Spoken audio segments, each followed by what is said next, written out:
According to Webster's dictionary, the definition of embodiment is a tangible or visible form of an idea, quality, or feeling. Don't get annoyed when I keep on saying this word because this is all I'm going to really talk about, aside of something else.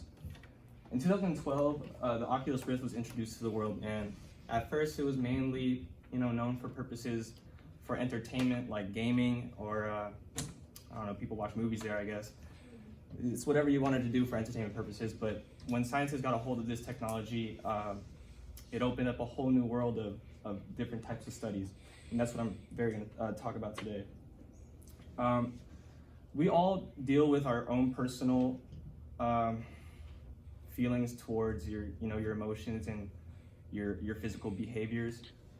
So imagine being able to be in your room and putting on a set of goggles that can actually help you with these problems.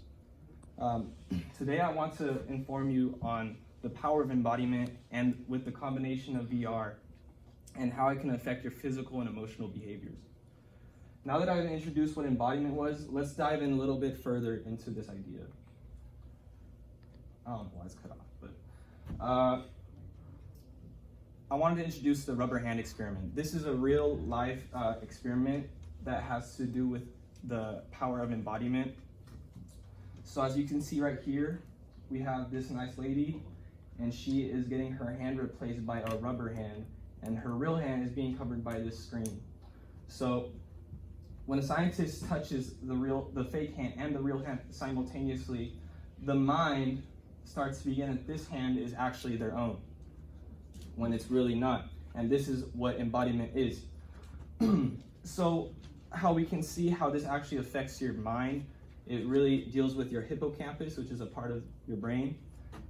When there's a risk of pain or a risk of threat, and it's introduced to the rubber hand, the real person or the real hand will also feel some type of physical physicality towards the risk that was introduced. So let's say if they bend the finger really hard, they'll react to that. So now that I've introduced what embodiment was, let's see what embodiment can do with VR and how it can affect you physically. So right here, this is called the larger belly illusion. Like before, we were introduced to the idea of embodiment and this multisensory type of feeling. So here we can see that they created this multisensory device where it's being tracked in VR and is also touching your belly in VR and in real life. So this type of multisensory illusion can introduce embodiment into your VR experience. So after this, the volunteers pretty much said that they felt like they had a bigger belly, like if they gained a few pounds. Or let's say if you have body dysmorphia, this can actually show you the real body weight that you actually are, and that serves a really important purpose. This is another illusion that has to do with your physical traits in VR. It's called the long arm illusion. So here, we are introduced to these trackers on this felt pad, and in VR, we see that they replicate the hand and also put the same colored pad.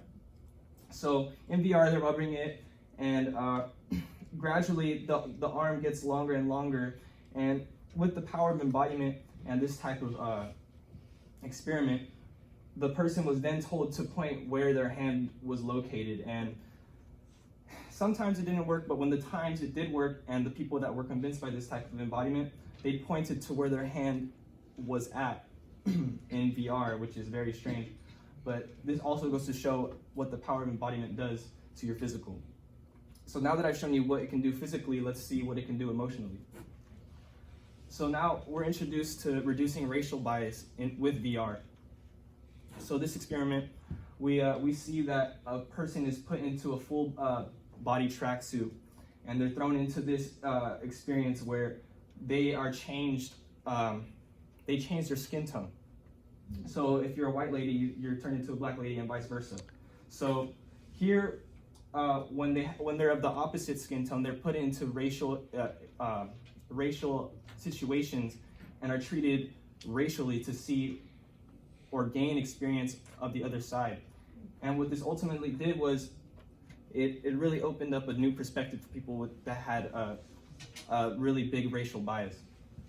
And it was also interesting to see that when people were introduced to a new skin tone, they would also behave differently, so they can be more positive about it, or they can be more negative about it, which is another bad thing, but hey, it's just an experiment, you know. So now that I've shown you what it can do to both of your physical and emotional, let's end this presentation. So first, I talked about what embodiment is. Second, I talked about how it can affect you physically, and then I talked about how it can affect you emotionally.